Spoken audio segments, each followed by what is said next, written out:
Jason, thank you so much to you and Caroline for bringing the great Famine Voices Roadshow here to Boston and Boston College and the John J. Burns Library here at Boston College. It's really the perfect place here in Boston because we're in archives.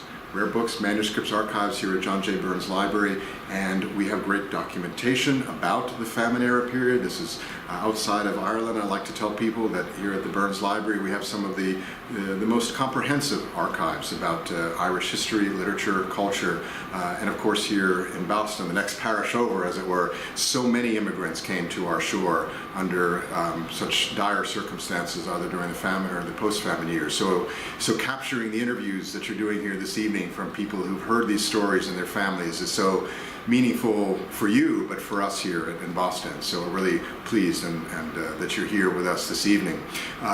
Mentioning our archives again, one of the, we're giving away books this evening, right? So one of our archivists, Shelley Barber, had transcribed some letters from the Prendergast family, and which covers precisely the years 1840s and 50s, and you get these glimpses into the famine, in the correspondence that's coming back from the Atlantic here. So we're giving away some copies of that. We're pleased to have local author Ellen Alden with us. I think you'll be having a little chance to talk with Ellen this evening.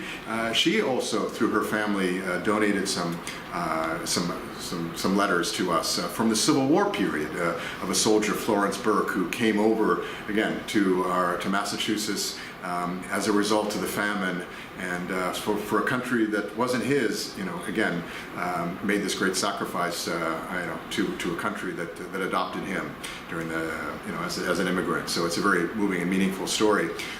The backdrop for interviews here in Burns Library is this sculpture by John Call, appropriately called Famine Burial, and you can see, in this very intense and meditative and moving sculpture, a woman giving birth here to, what is unfortunately the future of the famine here, right? So many millions, 1.5 million that were lost, and to contemplate that, and her head, is hollow here, her whole body is hollow, as the and you can see the cruciform shape of this sculpture.